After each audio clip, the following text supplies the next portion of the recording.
Napasigaw ako nang maramdaman ang biglang pagbangga. Kumalat ang init ng kape sa aking puting blouse, kasabay ng tunog ng pagbagsak ng tasa sa marmol na sahig ng saksakang ganda ng lobby ng Alab Technologies. Napapikit ako at gusto kong magtago sa ilalim ng lupa. Unang araw ko pa lang, gumawa na agad ako ng eksena. Ngunit nang idilat ko ang aking mga mata, mas lalo akong napamura sa loob-loob ko. Nakatayo sa harapan ko ang isang taong tila nilamon ng galit ang buong pagkatao. Matangkad, nakasuot ng itim na suit na akala mo ay laging may burol, at may mga matang tila may kakayahang bumusog ng apoy. Nakatitig siya sa akin, hindi lang sa kape na kumalat sa kanyang Armani suit, kundi sa mismong kaluluwa ko. Walang bahid ng pagkagulat o inis, puro pagkadismaya. Miss, sa susunod, tignan mo ang dinadaanan mo, malamig niyang sabi, na para bang isa lang akong muog ng hangin. Bawat salita niya ay tila yelo na tumutusok sa balat. Napanganga ako. Hindi man lang siya nagulat. Hindi man lang siya nag-react ng normal. Para siyang robot na naprograma para maging perpekto. Ngunit hindi ko na kayang pigilin ang pagtawa ko. Bahagyang pagtawa. OSY golly, sir. Pasensya na po. Hindi ko po talaga sinasadya. Bago lang po kasi ako dito at mukhang nabulag ako sa kinang ng building ninyo. Ang gwapo niyo po kasi masyado, sir. Kaya siguro hindi ko nakita ang kape na hawak ko, bulong ko na may kasamang tawa. Nanlaki ang mga mata niya. Hindi ko alam kung sa inis o sa pagkagulat. Siguro sa inis. Wala namang tao ang magugulat sa ganitong ka-cute na nilalang na kagaya ko. Anong sinabi mo? Tumaas ang isang kilay niya. Walang emosyon. Walang reaksyon. Para siyang estatwa na pinagagalaw lang ng hangin. Ay, sir, pasensya na po. Sabi ko po, ako po si Ara Joy Santos, ang bago ninyong executive secretary. Kape po ba yan, sir? Mukha po kasing putik sa dami. Pero bagay po sa inyo, mukha kayong artistang napasabak sa isang eksena. Pagpilit ko. Nag-init ang ulo ko sa sobrang pagkapahiya at sa sobrang lamig ng aura niya. Narinig ko ang bulungan ng ilang empleyado. Siguradong nagtataka sila kung bakit hindi pa ako sinisante ng oras na iyon. Santos, boses niya na mas malalamig pa sa yelo ng North Pole. Pumunta ka sa aking opisina pagkatapos mong maglinis ng gulo mo. At mag-care na rin. Maraming makikita sa iyo. Napatingin ako sa kanyang itinuro. Nakalimutan kong may basa pa ako sa dibdib ko. Namula ako mula ulo hanggang paa. Napahiya ako ng sobra. Pero mas nakapanggigil ang pagiging mahiyain ko sa harap ng lalaking ito. Nang makapasok ako sa kanyang opisina, ramdam ko ang bigat ng aura sa loob. Malaki, malinis, at walang kahit anong personal na dekorasyon. Para siyang laboratorio ng isang siyentista. Nakaupo si Gino Rafael Imperial, ang AVP ng Alab Technologies, sa likod ng malaking mesa, at tinitigan ako na para bang isa akong eksperimento. Santos, panimula niya na hindi man lang tumitingin sa akin. Nakatutok siya sa computer screen. Binasa mo ba ang handbook ng kumpanya? Opo, sir. Paulit-ulit po, kabisado ko na po nga ang bawat pahina, sir. Minsan nga po, kinakausap ko pa nga po eh. Sabi ko. Sandali siyang natigilan na para bang nagpoproseso ang utak niya sa sinabi ko. Kung gayon, alam mong hindi katanggap-tanggap ang pagiging masyadong magaan ang datingan. Napangiti ako. Magaan po? Sir, natural po sa akin. Mas masaya po kasing magtrabaho kung relax ka. Hindi po ako yung tipong-tipong seryoso masyado sa buhay, sir. Kasi po, buhay lang po ito. Bumuntong hininga siya. Santos, ang Alab Technologies ay hindi playground. Responsibilidad ko ang kumpanyang ito at kailangan ko ng mga taong seryoso sa trabaho nila. Seryoso naman po ako, sir. Seryoso po akong gawin kayong umiti. Kahit isang beses lang, sir. Seryoso po ako dyan, hamon ko. Sa loob-loob ko, natatakot ako. Baka mawalan ako ng trabaho sa unang araw pa lang. Pero may kakaiba sa lalaking ito. Parang may kung anong nakatago sa likod ng kanyang seryosong mukha. Sa gitna ng usapan namin, bumukas ang pinto at pumasok si Cassandra Cassie de la Vega, ang head of marketing. Ngumiti siya ng matamis sa akin, ngunit may kakaiba sa kanyang mga mata, parang may tinatago siyang matalim na tingin. Oh, Ara Joy. Nandito ka pala. Sir Gino, may meeting po kayo sa Board of Directors in 5 minutes. Sabi niya. Ngumiti ako. Hi Ma'am Cassie. Ara Joy, please, Cassie na lang. Ang ganda mo sa personal. May kumakalat na balita tungkol sa pagiging lively mo. Excited kami sa iyo. Sabi ni Cassie at tumingin sa akin. Mumiti siya na parang may alam siyang hindi ko alam. Napangiti ako pabalik. Salamat po, Ma'am Cassie. Excited din po ako. Okay, Ina Santos. May nakalagay dyan na project proposal sa desk mo. Kailangan kong matapos yan nisay tomorrow morning. Kung hindi mo kayang gawin, alam mo na ang susunod. Malamig niyang sabi, hindi man lang tinitignan ang reaksyon ko. Nanlaki ang mga mata ko. Ang kapal ng project proposal ay halos kasing kapal na ng isang aklat. Hindi ko pa nga nakukuha ang lahat ng kape na aking ginawa para sa kanya. At kailangan kong tapusin ito sa isang gabi. Nagmadali akong umalis sa kanyang opisina. Habang naglalakad ako sa hallway, narinig ko ang bulong-bulungan ng mga empleyado. Bagong executive secretary? Ang bilis naman niyang bumangga kay Sir Gino. Siguradong hindi magtatagal yan. Naramdaman ko ang paglamig ng pawis sa likod ko. Kung hindi ko kayang gawin, alam ko na ang susunod. Ang ibig niyang sabihin, mawawalan ako ng trabaho. Napakagatlabi ako. Ano ba ang pinasok kong kumpanya? Ramdam ko pa rin ang iritasyon mula sa pagkabangga ko kanina. Hindi lang sa kape na kumalat sa suot ko, kundi sa mismong presensya ni M. Santos. Hindi ko maintindihan kung bakit may isang taong kayang maging ganoon kaingay at kamagulo sa ganitong kaagang oras. Ang lakas ng boses niya, ang walang patumanggang pagtawa niya, at ang kakaibang paraan niya ng pagbibiro na hindi ko maintindihan.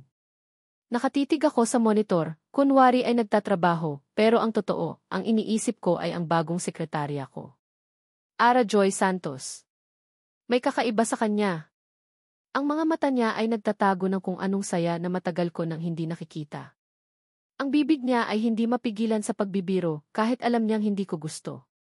Hindi ko alam kung may tupak ba siya o talagang ganoon lang siya. Sir Gino, the board meeting is in 5 minutes, ani Cassie. Ang boses niya ay malambing at pamilyar. Si Cassie, ang palaging nasa tabi ko, ang palaging nakakaintindi sa seryosong mundo ko. Okay, Cassie. I'll be there, tugon ko, hindi pa rin siya nililingon. Nang nasa board meeting na kami, napansin ko ang pagiging masigla ni Ara Joy. Hindi siya natakot magtanong, hindi siya natakot magbigay ng opinyon, kahit alam niyang matataas ang kalaban niya. May pagkakataong nagulat ako nang bigla siyang nagsalita. Sir, may suggestion po ako, sabi niya, at lahat ng tingin ay napunta sa kanya. Bakit po hindi natin subukang gumawa ng appy na parang mood booster? Alam mo yung tipong kapag bad trip ka, may random fact na magpapasaya sa'yo, o kaya isang short story na magpapa-inspire. Nagsimulang magbulungan ang mga board member. Masyado siyang out of place. Ang ideya niya ay masyadong kakaiba. N. Santos, malamig kong sabi. This is a serious company. We don't make mood boosters. We make technology that changes lives, not feelings. Pero sir, hindi po ba ang feelings ay part ng buhay? Kung masaya ang tao, mas productive, mas creative. Imagine po, sir, kung ang bawat empleyado natin ay masaya, hindi ba mas maganda ang output ng company? Giit niya. Tumingin ako sa kanya. May punto siya. Pero hindi ito ang lugar para sa ganoong usapan. Ang kumpanya ko ay binuo sa dugo at pawis, at hindi sa kung anong mood booster na iyan. Pagkatapos ng meeting, bumalik ako sa opisina ko. Hindi ko mapigilang isipin ang sinabi ni Ara Joy. Kahit kailan, wala akong nakitang ganoon ka-passionate sa isang ideya na hindi naman praktikal. Narinig ko ang sarili kong bumuntong hininga. Napapikit ako at bumalik ang mga alaala. Ang araw na bumagsak ang negosyo ng aking ama. Ang mga taong pinagkakatiwalaan niya, ang mga ngiti na akala mo ay totoo, ang lahat ay naglaho. Naiwan kami sa isang malaking utang, at ako, na noon ay bata pa, ay nangako sa sarili ko na hinding-hindi ako magtitiwala sa kahit sino na may masyadong masaya na aura. Ang sakit ng pagkabigo, ang sakit ng pagtitiwala sa maling tao. Iyon ang bumuo sa akin. Iyon ang nagturo sa akin na maging matigas. Kaya nga, nang makita ko si Ara Joy kanina, ang unang pumasok sa isip ko ay, isa na naman itong magdadala ng gulo. Narinig ko ang katok sa pinto.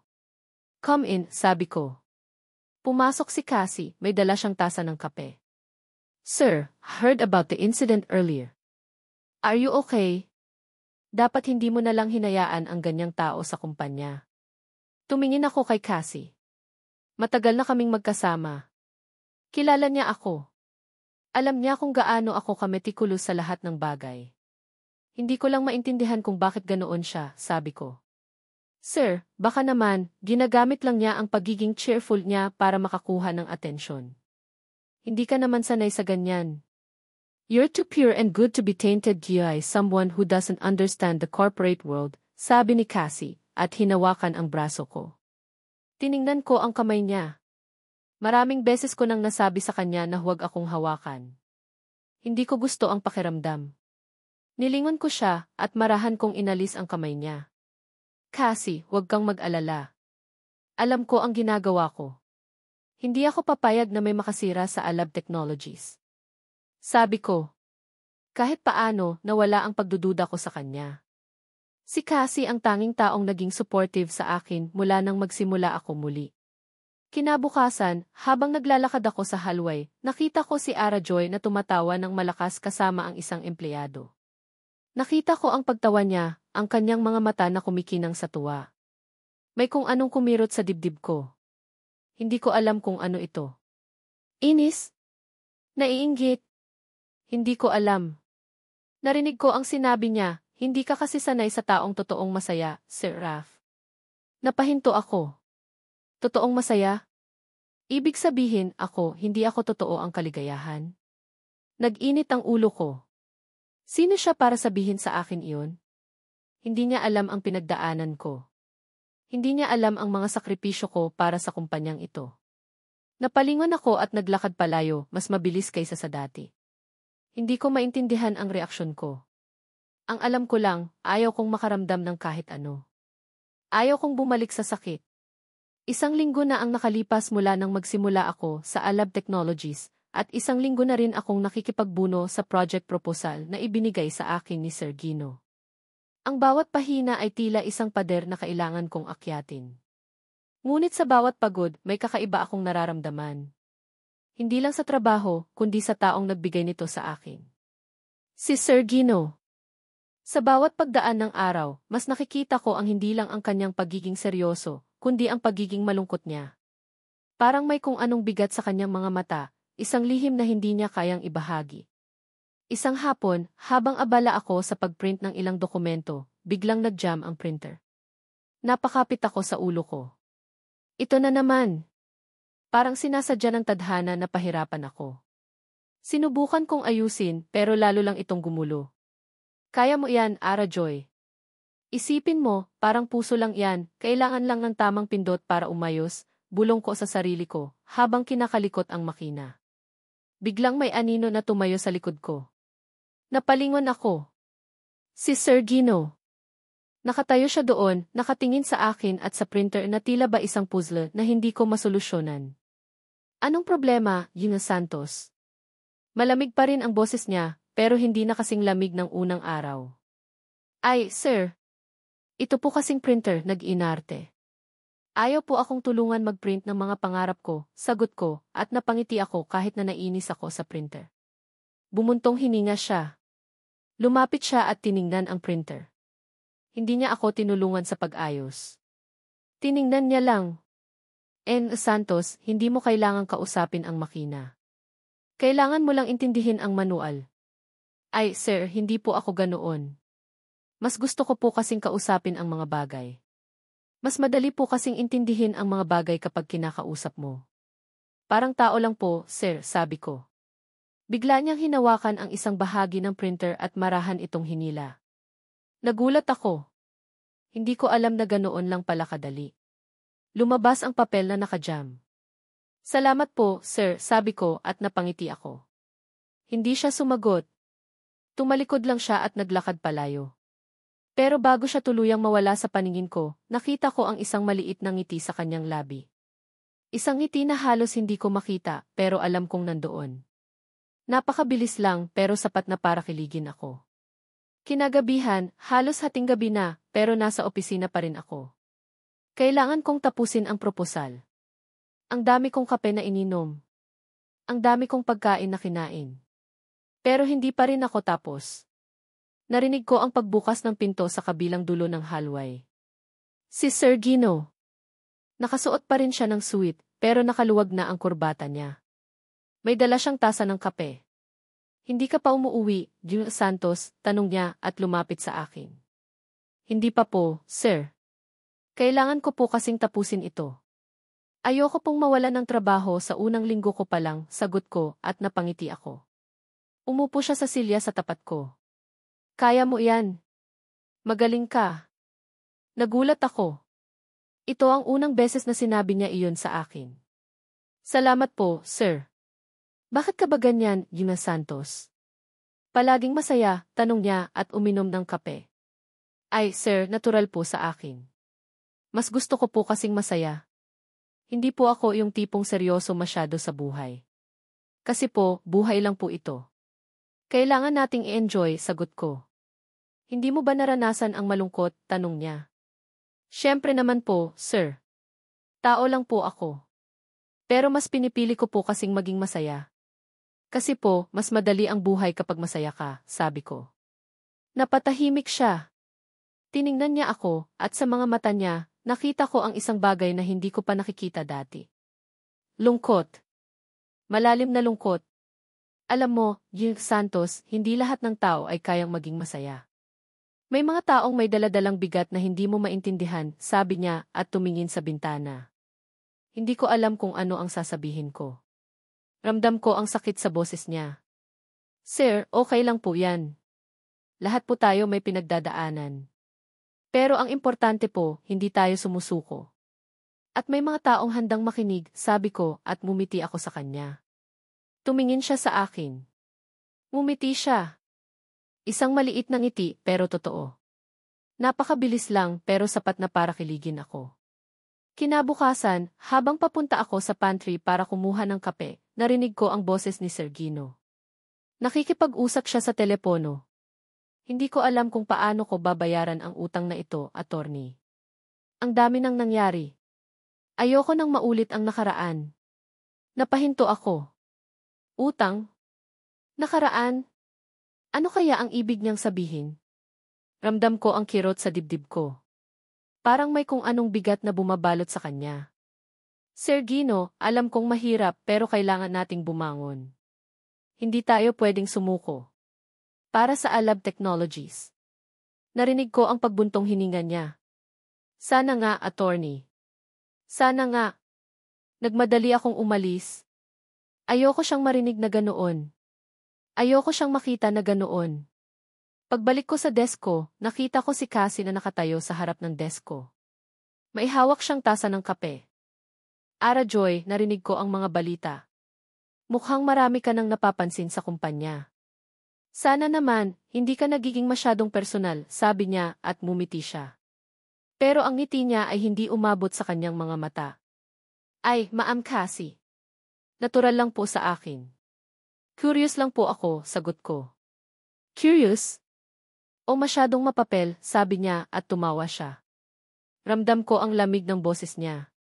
Hindi ko maintindihan kung bakit ganoon siya. Parang may kung anong tinatago siya. Ma'am Cassie, trabaho lang po. Hindi po ako mapapel, sabi ko. Sana nga. Kasi sa kumpanyang ito, hindi lahat ng nakangiti ay kaibigan mo, sabi niya at umalis siya. Napailing ako. Ano ba ang problema niya? Nang gabing iyon, habang nag-i-email ako, biglang may pumasok na email sa inbox ko. Hindi ko kilala ang sender. Ang subject ay babala. Binuksan ko ang email. Mag-ingat ka sa mga ginagawa mo sa kumpanya, lalo na sa mga dokumento. Hindi lahat ng nakikita mo ay totoo. Kasama sa email ang isang attachment. Isang file na may pangalang Key Project NES, Confidential. Hindi ko pa nakikita ang file na ito. Hindi ko alam kung ano ito.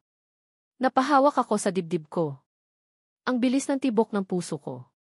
Ano ito? Sino ang nagpadala nito? At bakit? Nakatitig ako sa screen ng computer, sa email na may subject na babala, at sa attachment na Project NAS, confidential. Ang bilis ng tibok ng puso ko. Sino ang nagpadala nito? Bakit? At ano itong Project NAS? Hindi ko pa nakikita ang ganitong klaseng dokumento sa loob ng Alab Technologies. Nagpa siya akong ipaalam ito sa IT department. Baka virus lang ito o kaya ay isang prank. Naglakad ako papunta sa AE office, hawak ang cellphone ko na may screenshot ng email. Good morning po, sir, bati ko sa isang AE staff na abala sa pag-aayos ng computer. Good morning, Ina Santos. May problema po ba? Tanong niya, hindi man lang ako tinitignan. Ah, opo, sir. May natanggap po kasi akong email na hindi ko po kilala ang sender, tapos may attachment po na mukhang confidential. Baka po virus, paliwanag ko at ipinakita ang screenshot. Tiningnan niya ang screenshot at napakunot ang noo niya. It said, mukhang kakaiba nga. Pero din na Santos, marami kaming ginagawa ngayon. I-forward mo na lang sa amin ang email at titingnan namin kapag may time kami. Pero sir, mukhang importante po ito. Baka po may masamang mangyari, git ko. Santos, huwag kang mag-alala. Kami ang bahala dyan. I-forward mo na lang, sabi niya, at bumalik sa kanyang ginagawa. Napabuntong hininga ako. Hindi ko maintindihan kung bakit ganoon sila. Parang hindi sila nag-aalala. Bumalik ako sa desk ko, at nagpa siya akong i-forward ang email sa Eki. Sana lang, walang mangyaring masama. Habang abala ako sa pag-forward ng email, lumapit si Cassie sa akin. May dala siyang isang stack ng mga dokumento. Ara Joy, pwede mo bang i-print ito para sa akin? Kailangan ko na ito agad-agad. Emergency, sabi niya, at inilapag ang mga dokumento sa desk ko. Opo, Ma'am Cassie. Walang problema po, sagot ko, at kinuha ang mga dokumento. Nagsimula akong mag-print. Habang naghihintay sa printer, nakita ko si Cassie na nakatayo sa likod ko. Nakatingin siya sa screen ng computer ko. Ano yan, Ara Joy? Mukhang interesting, sabi niya, at mumiti siya. Ay, Ma'am Cassie. Ito po yung email na natanggap ko. Pinapa-forward ko po sa Eki, baka po virus, paliwanag ko. Ah, ganoon ba? Sige, ipa-forward mo na. Pero sana, mag-ingat ka sa mga binubuksan mo. Hindi lahat na nakikita mo ay totoo, sabi niya, at umalis siya. Napakunot ang noo ko. Ano kaya ang ibig niyang sabihin? Parang may kung anong kakaiba sa mga sinasabi niya.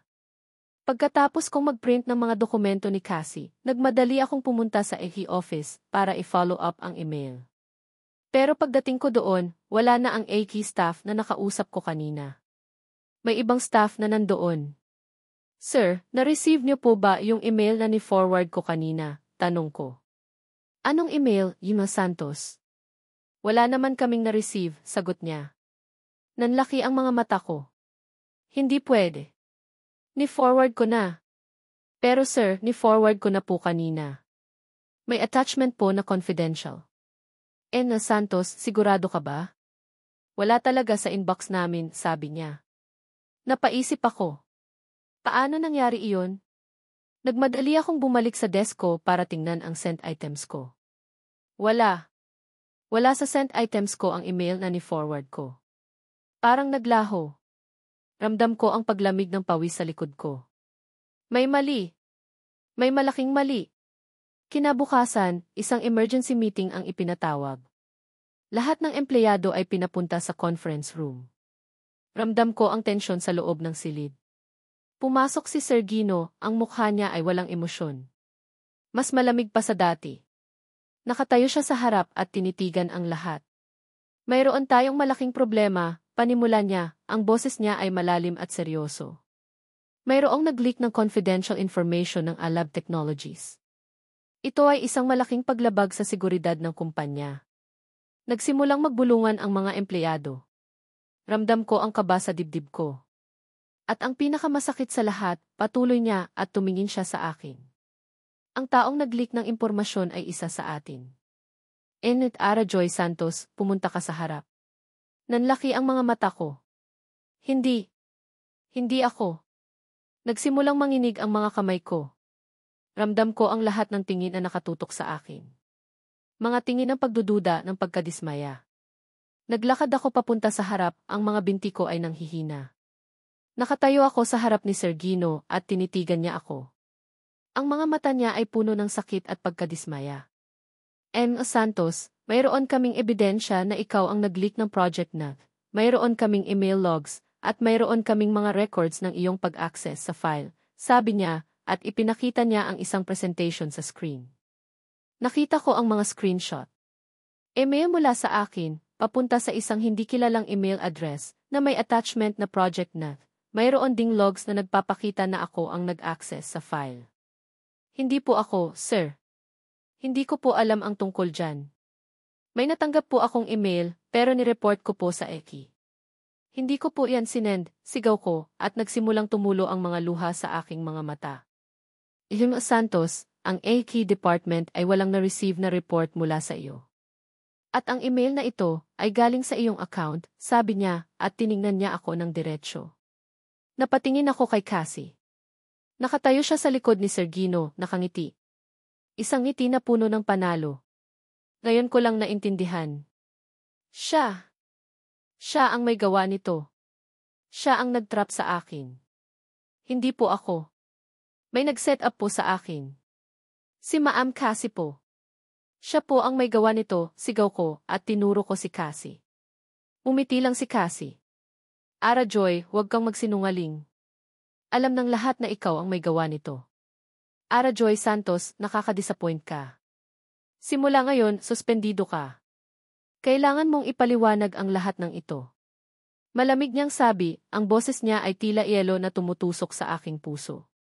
Ramdam ko ang pagbagsak ng mundo ko. Suspendido. Hindi. Hindi ito pwede. Nakatitig ako sa mga ebidensya sa screen. Ang mga email logs, ang access records, ang mga screenshot. Lahat ay nagtuturo kay Ara Joy Santos. Ang babaeng halos isang linggo pa lang sa kumpanya, ang babaeng nagdala ng ingay at kulay sa opisina ko, ang babaeng naglakas loob na hamunin ang pagiging seryoso ko, siya ang may gawa nito. Hindi ko maintindihan. Paano? Bakit? Ang mga mata niya, ang tawa niya, ang pagiging totoo niya, lahat ba ay peke? Ang sakit. Ang sakit ng pagkadismaya. Sinubukan kong hanapin ang anumang butas, anumang palusot para sa kanya. Baka nagkamali lang siya. Baka may nag-set up sa kanya. Pero ang ebidensya ay napakatibay. Walang duda. Napasandal ako sa silya ko at napapikit. Bumalik ang alaala. Ang araw na tumawag ang bangko. Ang araw na sinabi nilang nalulugi na kami. Ang araw na nalaman kong niloko kami ng mga taong pinagkakatiwalaan ng aking ama. Ang mga ngiti nilang matatamis, ang mga pangakong walang laman. Lahat ay naglaho sa isang iglap. Naiwan kaming nakalugmok sa utang, sa kahihiyan. Ako ang bumangon, ako ang nagtayo muli ng Alab Technologies mula sa abo. At sa bawat hakbang, nangako ako sa sarili ko na hinding-hindi na ako magtitiwala. Hinding-hindi na ako magpapabola sa mga ngiti at sa mga salitang matatamis. At ngayon, heto na naman. Isang tao na naman na nagpakita ng ibang mukha. Isang taong nagpakita ng saya, ng pagiging totoo, pero sa huli, isa lang palang manloloko. Ang sakit. Mas masakit pa sa dati. Narinig ko ang katok sa pinto. Come in, sabi ko. Pumasok si Cassie. Ang mukha niya ay puno ng pag-aalala. Sergino, okay ka lang ba? Ang laki ng problema natin. Hindi ko maintindihan kung bakit ginawa iyon ni Ara Joy. Akala ko pa naman, mabait siya. Hindi ko rin maintindihan, Cassie, sagot ko at tumingin ako sa kanya. Umupo siya sa silya sa tapat ko. Sir, alam kong mahirap tanggapin pero minsan, ang mga taong masaya sa labas, sila ang may pinakamalaking tinatago. Baka nga, inutusan lang siya ng kalaban natin para sirain tayo. Hindi ka naman sanay sa ganyan. Masyado kang totoo. Ang mga salita ni Cassie ay tila nagpapalakas sa pagdududa ko. Ang sakit ng nakaraan ay sariwa pa rin. Ang takot na maulit ang lahat ay bumabalik. Pero Cassie, ang bilis ng lahat. Hindi ko maintindihan, sabi ko. Sir, minsan, ang mga masasamang tao mabilis kumilos. Hindi mo na kailangan pang intindihin.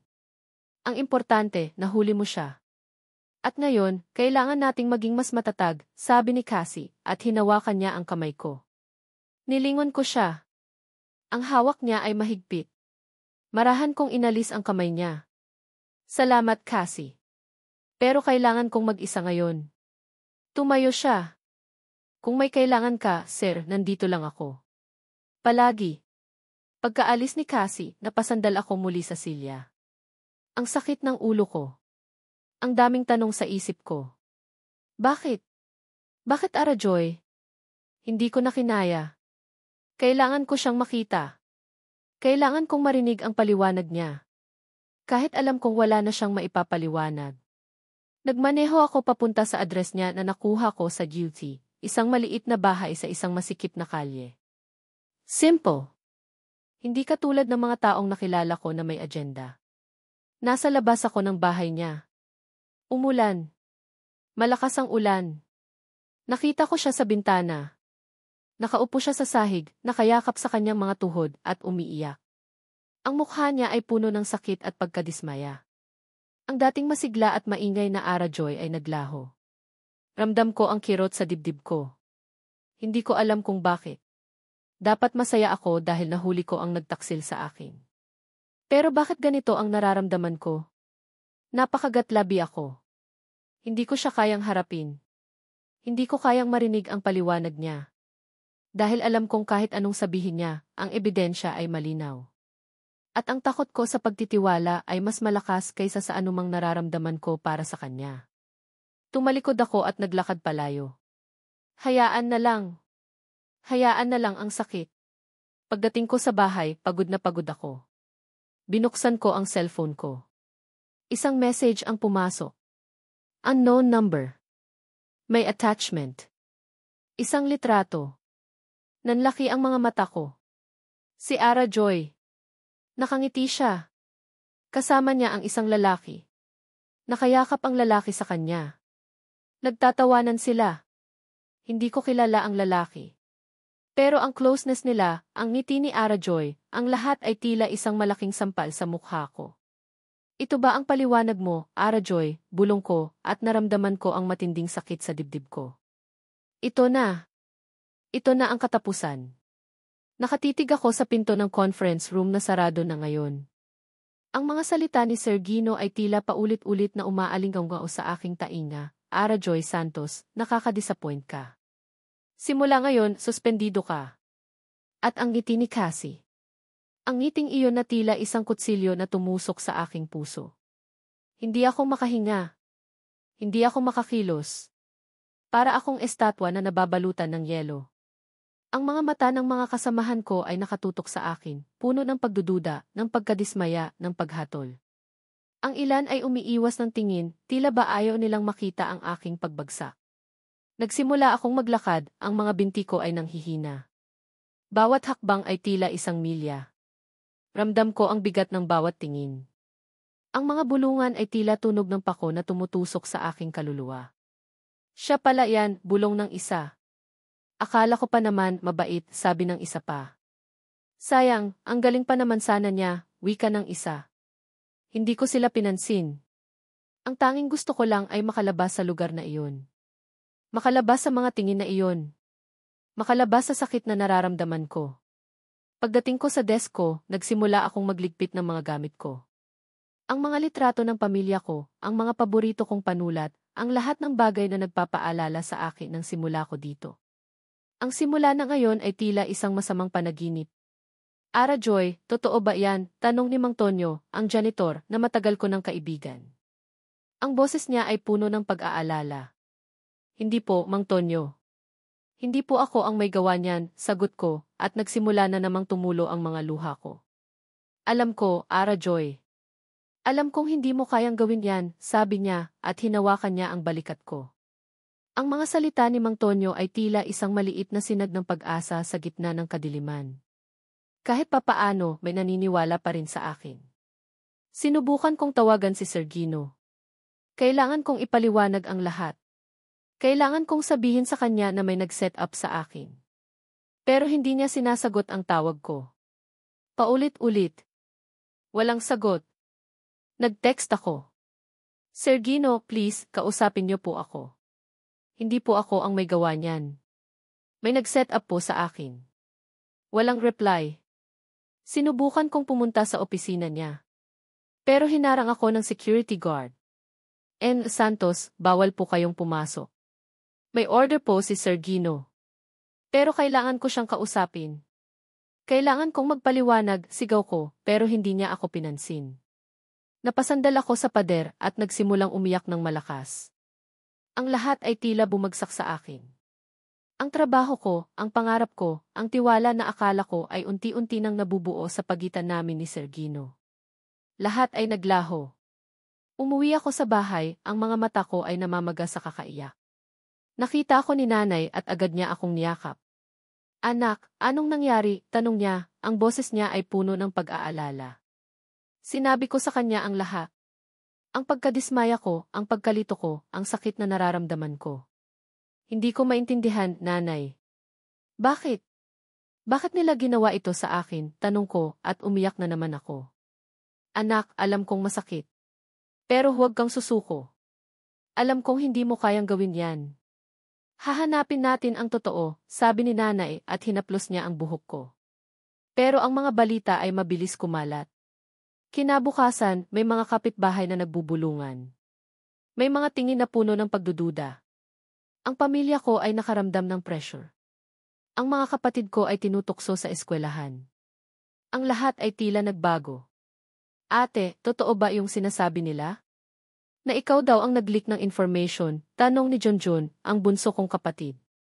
Hindi, Junjun, hindi totoo yan. May nag-set up lang sa akin, sagot ko, at niyakap ko siya ng mahigpit. Ang sakit. Ang sakit na makita ang pamilya ko na nahihirapan dahil sa akin. Ang sakit na makita silang nagdududa.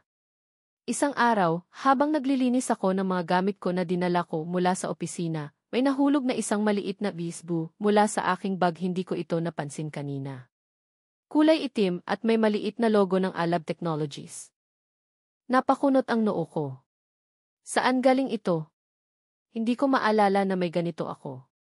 Kinuha ko ang EXGU at isinaksak sa computer ko. May isang folder sa loob. Audio files. Binuksan ko ang folder.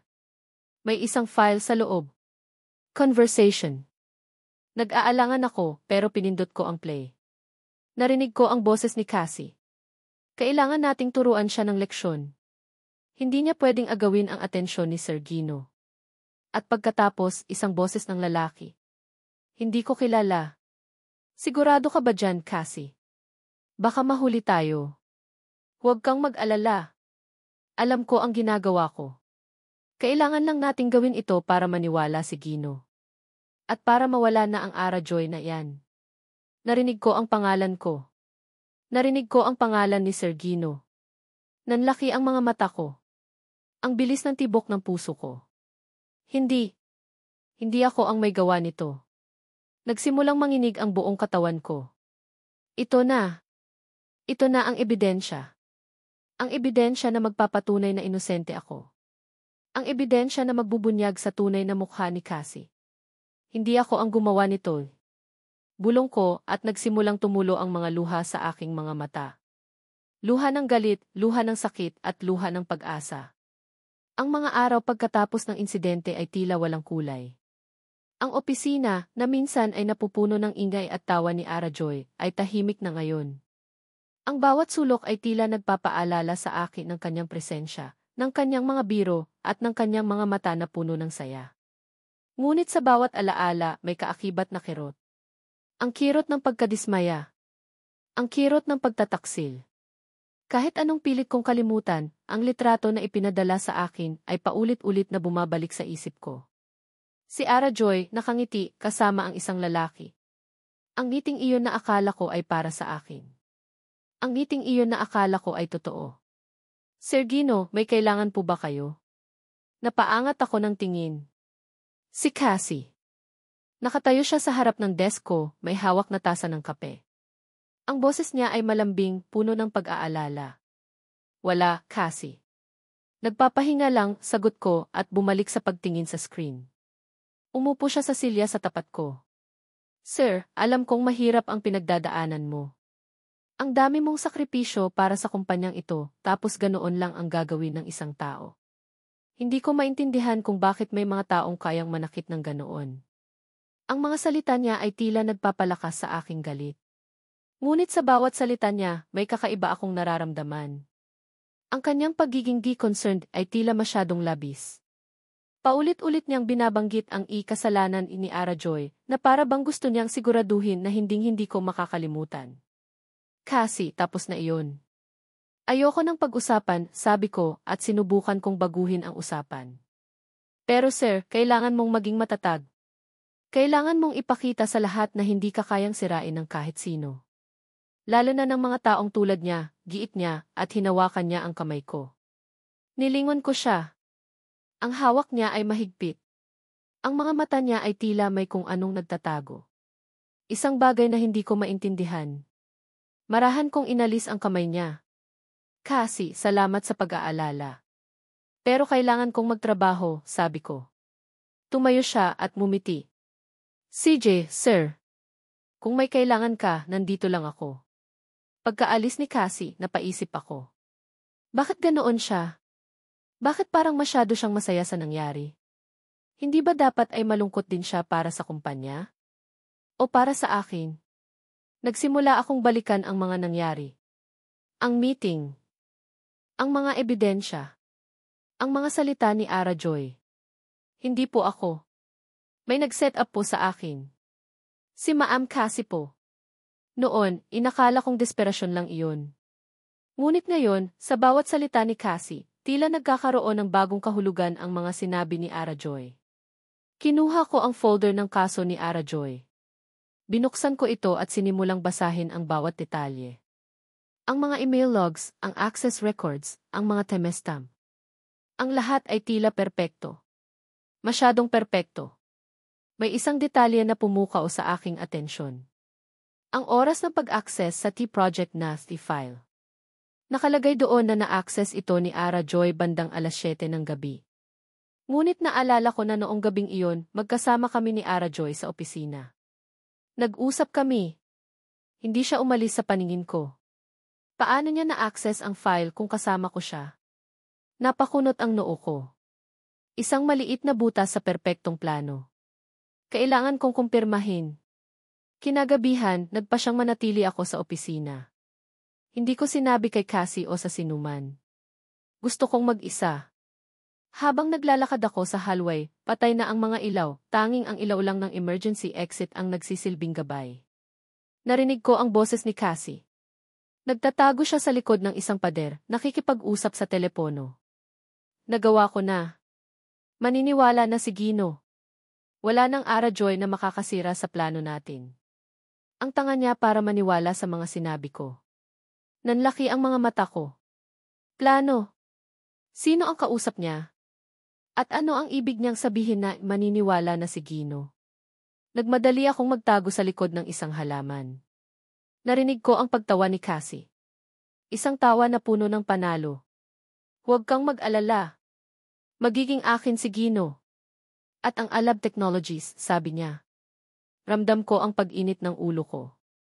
Siya ang may gawa nito. Siya ang nag-set up kay Ara Joy. Pagkaalis ni Cassie, nagmadali akong pumunta sa server room. Kailangan kong tingnan ang security logs. Kailangan kong makita ang lahat. In-access ko ang system. Nagsimula akong mag-trace ng mga GUI address, mga access logs. Hinanap ko ang T-Project DAS file. Nakita ko ang mga records. Ang oras. Ang user. At doon ko nakita. May isang T-Guest account na nag-access sa file. At ang i-address ng T-Guest account na iyon ay hindi sa loob ng Alab Technologies. Ito ay isang i-address na madalas kong nakikita sa mga reports ng Cassie. Isang i-address na konektado sa isang maliit na opisina na madalas niyang bisitahin pagkatapos ng trabaho. Nanlamig ang buong katawan ko. Si Cassie. Ang taong pinagkakatiwalaan ko.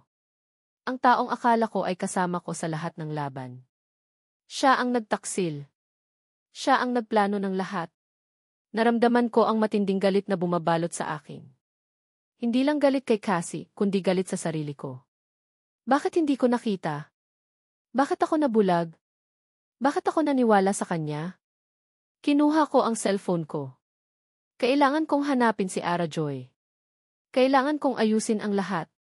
Cassandra, ano ang ginagawa mo? Bulong ko, ang boses ko ay puno ng galit at pagkadismaya. Nakatitig ako sa screen ng computer, sa audio file na nagbubunyag sa tunay na mukha ni Cassie. Ang boses niya, ang pagtawa niya, ang mga salita niya, lahat ay tila isang suntok sa aking dibdib. Hindi ako makapaniwala. Ang taong akala ko ay mabait, ang taong nagpakita ng pag-aalala, siya pala ang nagplano ng lahat. Ang galit ay nagsimulang kumalat sa aking katawan. Galit kay Cassie.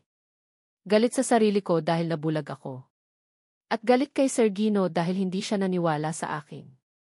Kailangan kong gawin ito, bulong ko sa sarili ko. Kailangan kong patunayan ang sarili ko. Kinuha ko ang cellphone ko at tinawagan si Bea, ang matalik kong kaibigan mula sa kolehiyo na nagtatrabaho sa isang kilalang AE firm. Siya lang ang makakatulong sa akin. Hello, Bea. May kailangan akong tulong mo. Napaka-importante, sabi ko, ang boses ko ay nanginginig. Ipinaliwanag ko sa kanya ang lahat. Ang email, ang project ang suspension ko, at ang XV na nakita ko. Pinakinggan niya ako ng tahimik at pagkatapos ay nagsalita. Ara Joy, ipadala mo sa akin ang XV. Titingnan ko. Pero sa ngayon, huwag kang gagawa ng anumang hakbang ng mag-isa. Delikado ito, sabi ni Bea, ang boses niya ay seryoso. Nagmadali akong pumunta sa opisina ni Bea. Ibinigay ko sa kanya ang EXP. Habang hinihintay ko ang resulta, ramdam ko ang kaba sa dibdib ko. Ito na. Ito na ang laban ko. Makalipas ang ilang oras, tinawagan ako ni Bea. Ara Joy, nakita ko na. Ang file sa BSGO ay totoo. At ang boses sa audio, si Cassie nga. Mayroon din akong nakitang mga traces ng e-address na ginamit para i-access ang Project NAC file. Hindi ito galing sa computer mo. May nag-spoof ng address mo. Nanlaki ang mga mata ko. So, ibig sabihin, may nag-set up nga sa akin. Ara Joy. At ang address na ito ay konektado sa isang maliit na opisina sa Makati. Isang opisina na nakarehistro sa pangalan ng isang Cassandra de la Vega. Nagsimulang manginig ang mga kamay ko. Si Cassie. Siya nga. Pero, Bea, may isa pa akong tanong. May natanggap akong litrato. Ako raw iyon kasama ang isang lalaki. Sino kaya iyon, tanong ko. Ipadala mo sa akin ang litrato, sabi ni Bea. Ipinadala ko sa kanya ang litrato. Pagkatapos ng ilang minuto, tumawag siya. Ara Joy, ang litratong ito ay doctored. Hindi ito totoo. Ang background ay galing sa isang stock photo, at ang lalaki, mukhang si Kuya Ben, pinsan mo. Nanlaki ang mga mata ko. Si Kuya Ben. Ang pinsan ko. Ara Joy. May nakita akong record ng isang freelance photographer na nag-post ng advertisement sa isang online platform. Ang description ay need a male model for photo shoot, casual setting. At ang client, isang Cassandra de la Vega. Nagsimulang umakyat ang galit sa aking lalamunan. Hindi lang niya ako siniraan, ginamit pa niya ang pinsan ko. Salamat, Bea. Maraming salamat, sabi ko, ang boses ko ay puno ng galit at determinasyon. Nakatitig ako sa screen sa mga security logs. Ang address ng T-Guest account ay konektado sa isang opisina sa Makati. Isang opisina na nakarehistro sa pangalan ni Cassandra de la Vega. Hindi ako makapaniwala. Ang taong pinagkakatiwalaan ko, ang taong akala ko ay kasama ko sa lahat ng laban, siya pala ang nagtaksil. Ang galit ay nagsimulang kumulo sa aking dugo. Hindi lang galit kay Cassie, kundi galit sa sarili ko. Bakit ako nabulag? Bakit ako naniwala sa kanya? Bakit hindi ko pinakinggan si Ara Joy? Sinubukan kong alalahanin ang lahat ng nangyari. Ang mga salita ni Cassie, ang kanyang pagiging key concerned, ang kanyang pagiging supportive. Lahat ay tila isang malaking palabas. Kinuha ko ang cellphone ko. Kailangan kong tingnan ang litrato na ipinadala sa akin. Ang litrato ni Ara Joy kasama ang isang lalaki. Ang litratong nagpatibay sa aking pagdududa. Tiningnan ko ang litrato ng mas detalyado. Ang background. Ang anggulo. May kakaiba. Parang hindi natural. Nagsimula akong mag-research. Naghanap ako ng mga online tools para sa image verification. In-upload ko ang litrato. Ang resulta ay nagulat sa akin. Ang litrato ay manipulated. Ang background ay isang stock photo.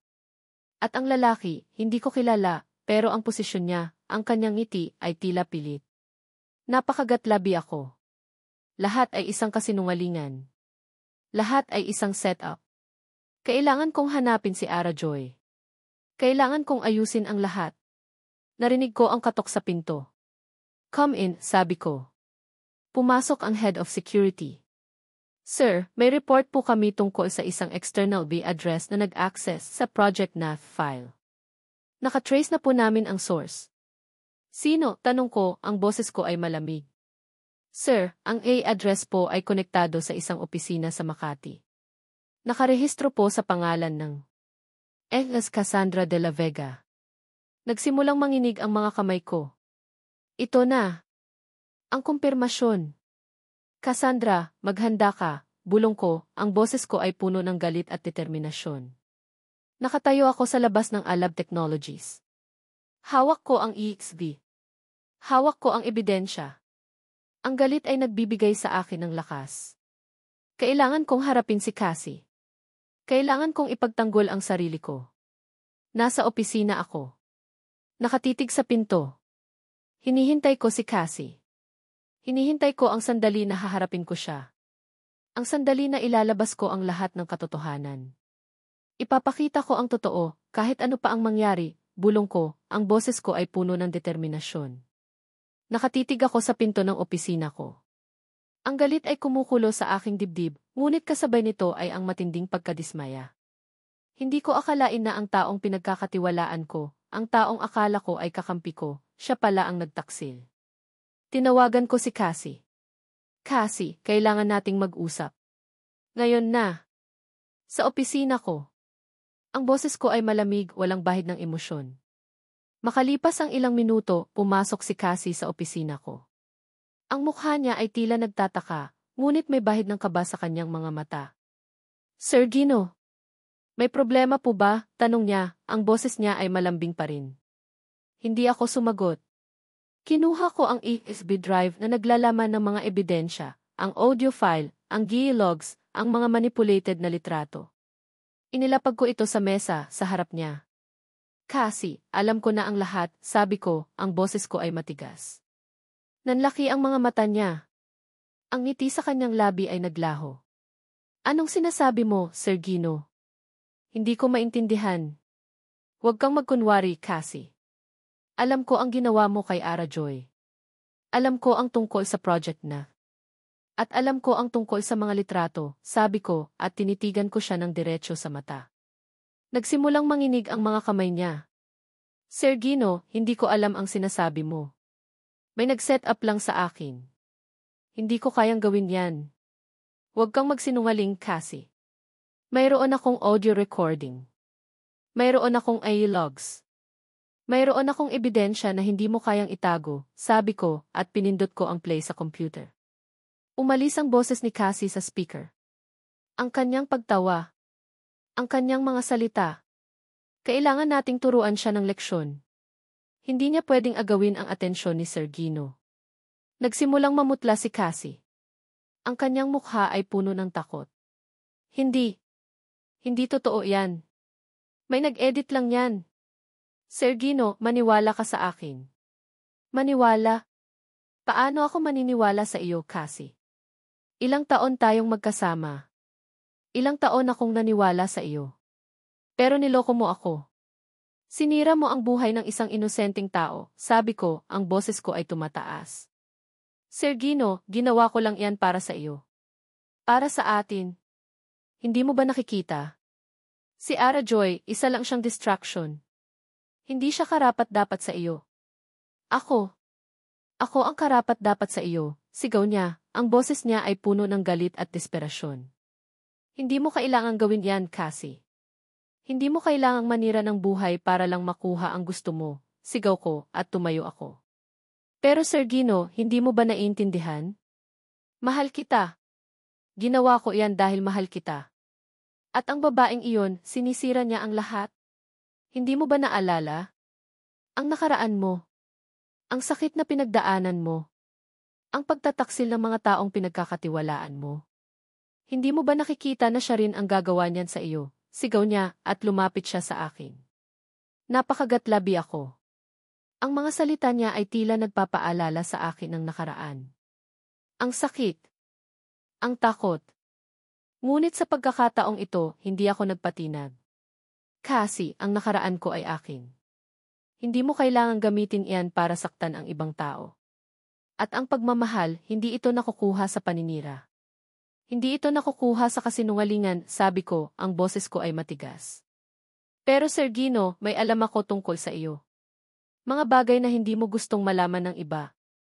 Kung ilalabas mo ang lahat ng ito, sisirain ko ang reputasyon mo. Sisirain ko ang Alab Technologies, sigaw niya, ang mga mata niya ay puno ng galit. Ngumiti ako. Isang ngiti na puno ng panalo. Kasi, matagal ko nang alam ang lahat ng sikreto mo. At matagal ko nang alam ang tungkol sa mga banta mo. Hindi mo ako kayang takutin. Nanlaki ang mga mata niya. Ang mukha niya ay puno ng pagkabigla. Kasi, simula ngayon, hindi ka na empleyado ng Alab Technologies.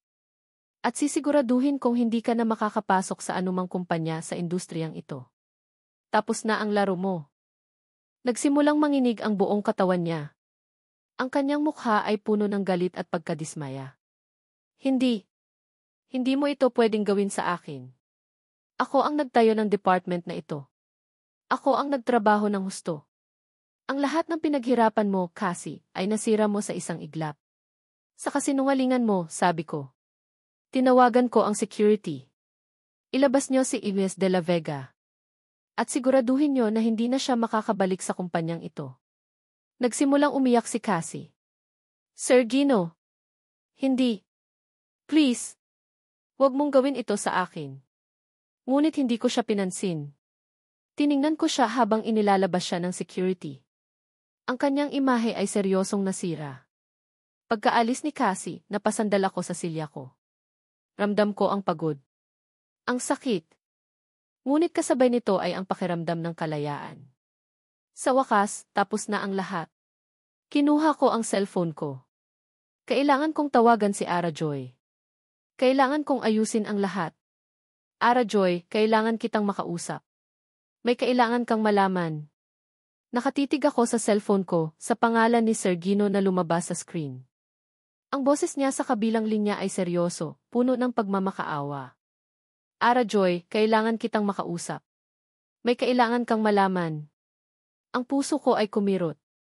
Pagkatapos ng lahat ng nangyari, pagkatapos ng sakit na dinulot niya, ngayon niya ako tatawagan.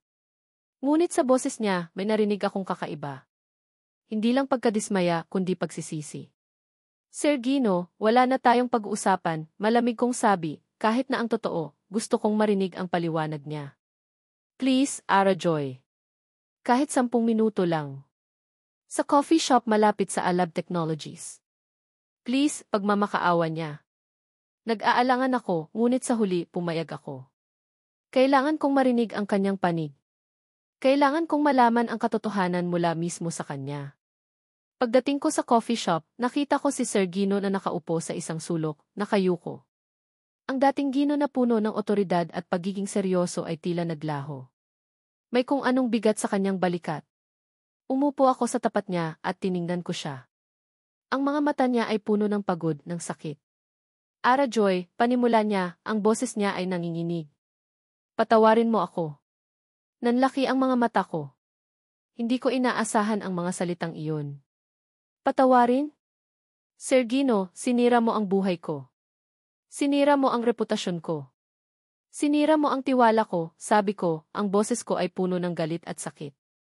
Alam ko, Ara Joy. At wala akong karapatang humingi ng tawad sa iyo. Pero kailangan mong malaman ang katotohanan, sabi niya at tumingin siya sa akin. Nagsimula siyang magkwento. Ang tungkol sa nakaraan niya. Ang tungkol sa pagbagsak ng negosyo ng kanyang ama. Ang tungkol sa pagtataksil ng mga taong pinagkakatiwalaan nila. Ang sakit na dinulot ng mga kasinungalingan. Ang takot na maulit ang lahat. Kaya nga, Ara Joy, nang makita ko ang ebidensya, naniwala ako. Naniwala ako dahil sa takot. Dahil sa sakit na naramdaman ko noon. Hindi ko naisip na may kakayahan si Cassie na gawin iyon. Nabulag ako sa galit at sa takot, paliwanag niya, at yumuko siya. Nakatitig ako sa kanya. Ang mga salita niya ay tila tumutusok sa aking puso. Ramdam ko ang sakit niya. Ang bigat na dinadala niya. Pero, Sir Gino, paano mo nagawa iyon? Paano mo nagawa akong pagdudahan ng ganoon kadali?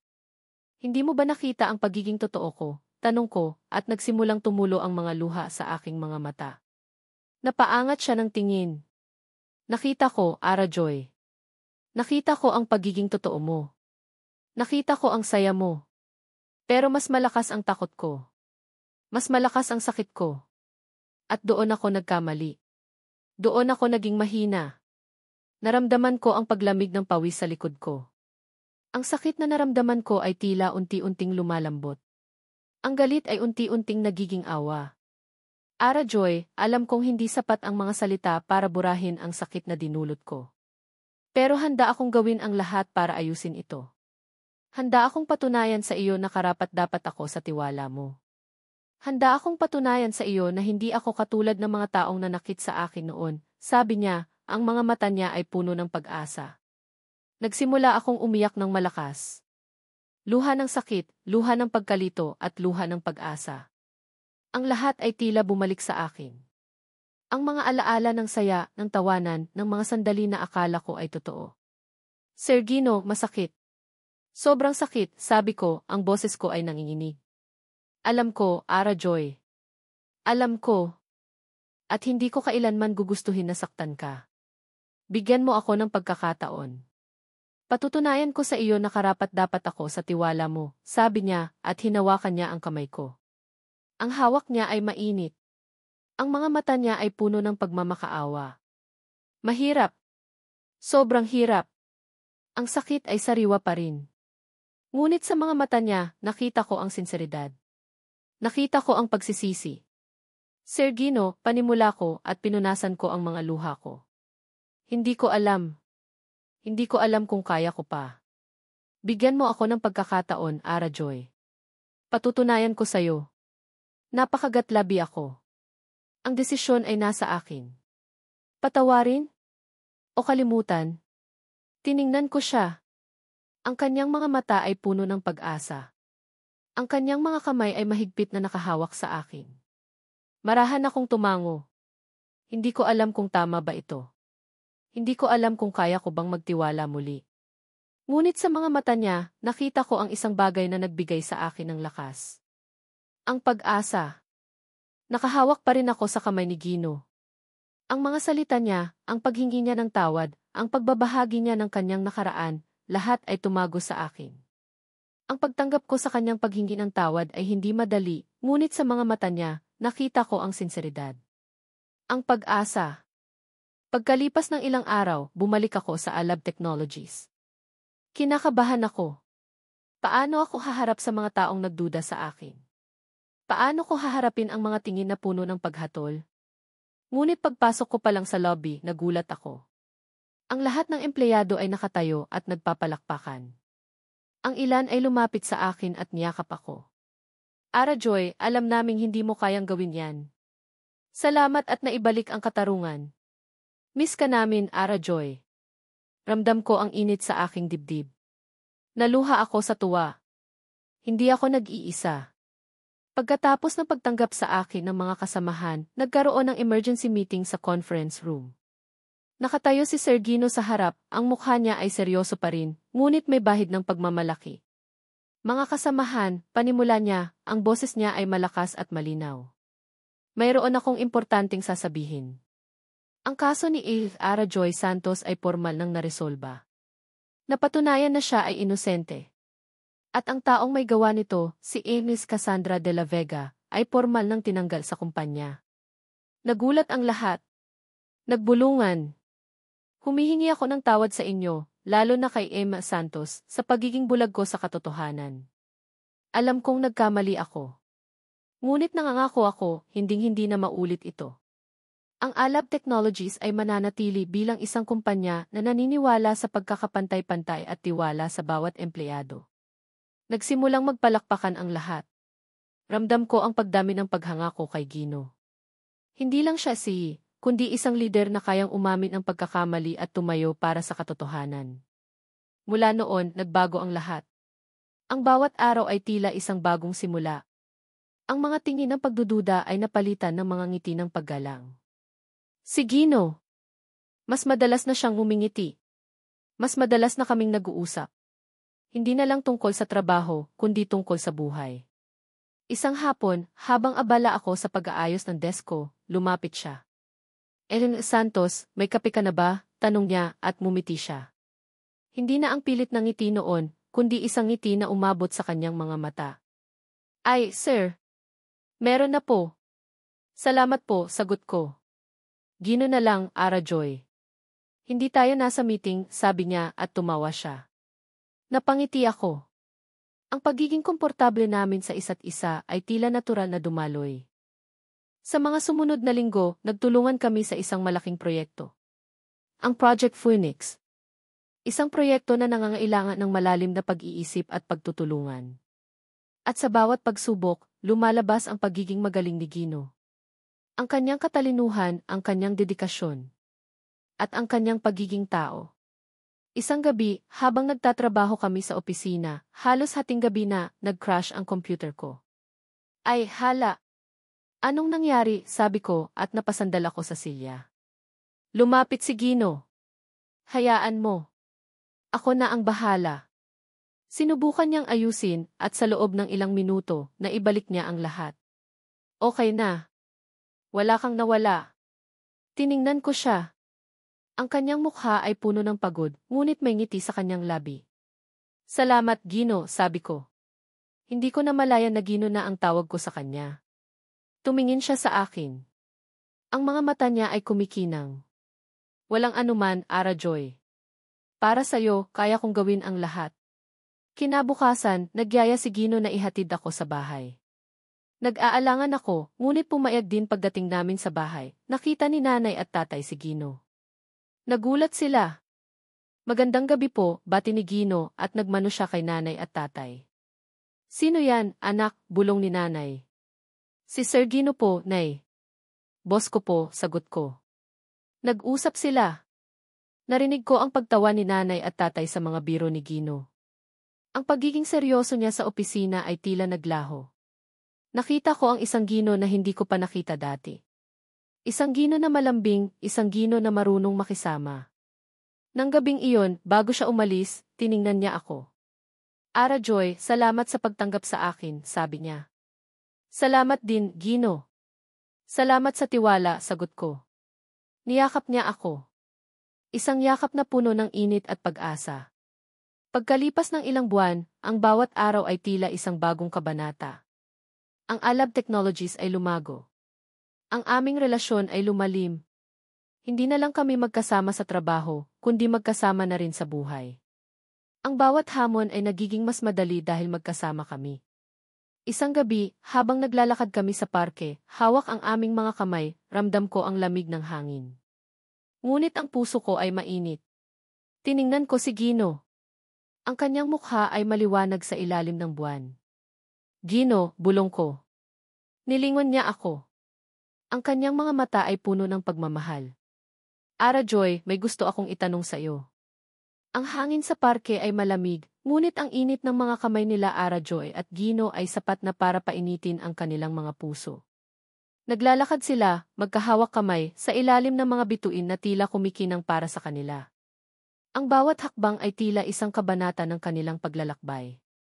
Ara Joy, may gusto akong itanong sa'yo, sabi ni Gino, ang boses niya ay nanginginig sa kaba. Huminto si Ara Joy.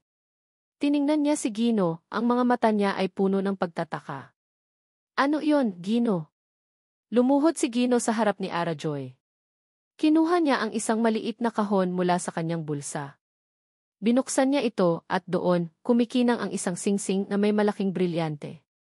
Nanlaki ang mga mata ni Ara Joy. Ang puso niya ay kumabog ng napakabilis. Hindi niya inaasahan ito. Ara Joy Santos, panimula ni Gino, ang boses niya ay puno ng pagmamahal at sinseridad. Mula nang dumating ka sa buhay ko, nagbago ang lahat. Ikaw ang nagturo sa akin na magtiwala muli. Ikaw ang nagpakita sa akin na may pag-asa pa. Ikaw ang nagbigay kulay sa mundo kong puno ng itim at puti. Mahal na mahal kita, Ara Joy. Will you marry me? Nagsimulang tumulo ang mga luha sa mga mata ni Ara Joy. Luha ng saya, luha ng pagmamahal.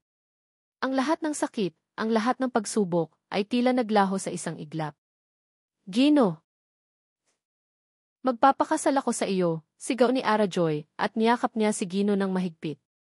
Niyakap din siya ni Gino ng mahigpit. Ang lahat ng pagod, ang lahat ng sakit, ay tila naglaho sa yakap na iyon. Ang lahat ay tila naging perpekto. Ang balita ng kanilang kasal ay mabilis kumalat. Ang pamilya ni Ara Joy ay tuwang-tuwa. Ang mga kaibigan niya sa Alab Technologies ay nagdiwang. Ang lahat ay tila nagkakaisa sa pagsuporta sa kanilang pagmamahalan. Ang paghahanda para sa kasal ay puno ng saya at tawanan. Si nanay at tatay ni Ara Joy ay abala sa pag-aayos ng lahat. Ang mga kapatid niya ay tuwang-tuwa. Si Gino, sa kabila ng kanyang pagiging seryoso, ay nakikisama sa lahat ng kalokohan. Gino, sigurado ka ba dyan? Baka mag-iba ang isip mo kapag nakita mo na ang gown ko, biro ni Ara Joy isang araw, habang nag-aayos sila ng mga bulaklak. Ngumiti si Gino. Ara Joy, kahit ano pa ang suotin mo, ikaw pa rin ang pinakamaganda sa aking paningin. At hinding-hindi magbabago ang isip ko. Dumating ang araw ng kasal. Ang simbahan ay puno ng mga bulaklak at ilaw. Ang lahat ay tila kumikinang. Nakasuot si Ara Joy ng isang simpleng puting gown, ngunit ang kanyang kagandahan ay tila nagliliwanag. Nakatayo si Gino sa altar, naghihintay kay Ara Joy. Ang kanyang mukha ay puno ng pag-asa, ng pagmamahal. Nagsimulang maglakad si Ara Joy sa aisle, kasama ang kanyang tatay. Ang bawat hakbang ay tila isang bagong simula. Nang makarating siya sa altar, hinawakan ni Gino ang kamay niya. Ang init ng kanyang kamay ay tila nagbibigay sa kanya ng lakas. Mahal kita, Ara Joy, bulong ni Gino. Mahal din kita, Gino, sagot ni Ara Joy. Ang seremonya ay puno ng pagmamahal at emosyon.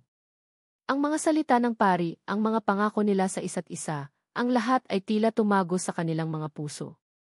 I now pronounce you, husband and wife. You may kiss the bride. Hinalikan ni Gino si Ara Joy. Isang halik na puno ng pagmamahal, ng pag-asa, ng pangako. Pagkatapos ng kasal, nagsimula ang kanilang bagong buhay. Ang bawat araw ay puno ng saya at tawanan. Ang Alab Technologies ay lumago. Ang kanilang pagmamahalan ay lumalim. Naging masaya sila. Si Ara Joy, na dating biktima ng paninira, ay naging inspirasyon sa marami. Si Gino, na dating puno ng takot at pagdududa, ay naging simbolo ng pagtitiwala at pagmamahal. Ang kanilang kwento ay naging patunay na ang pag-ibig, tulad ng isang puno, ay kailangan ng pagtitiwala at pag-unawa upang lumago at mamunga. Ang bawat pagsubok ay nagpatibay sa kanilang relasyon. Ang bawat sakit ay naging aral. At sa huli, ang pagmamahal ang nagwagi. Patuloy silang nagmamahalan, patuloy silang nagtutulungan, at patuloy silang lumalago, hindi lang bilang mag-asawa, kundi bilang mga individual. Ang kanilang kwento ay isang paalala na sa bawat pagsubok, may pag-asa. At sa bawat pag-asa, may pagmamahal. At dito nagtatapos ang kwento ni Gino Rafael Imperial at Ara Joy Santos. Ang kanilang paglalakbay na puno ng pagsubok, sakit, pagpapatawad, at higit sa lahat, ang matibay na pagmamahalan. Maraming salamat sa iyo, mahal naming mambabasa, sa paglaan ng iyong oras at puso upang samahan kami sa bawat kabanata ng buhay ni Gino at Ara Joy. Ang pagsusulat ng kwentong ito ay isang emosyonal na paglalakbay para sa akin. May mga pagkakataong masakit, may mga pagkakataong puno ng pagdududa, ngunit sa bawat salita, ramdam ko ang pag-asa. Tulad ni Gino at Ara Joy, naranasan ko rin ang halaga ng tiwala, ang kapangyarihan ng pagpapatawad, at ang walang hanggang lakas ng pag-ibig. Naway ang kanilang kwento ay nagbigay inspirasyon sa iyo upang manatiling matatag sa harap ng mga hamon, maniwala sa kapangyarihan ng pangalawang pagkakataon, at pahalagahan ang bawat sandali ng pagmamahalan.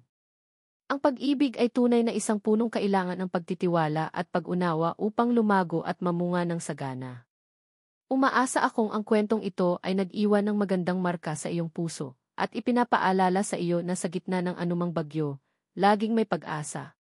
Muli, maraming salamat sa iyong pagsuporta. Sweet Kilig.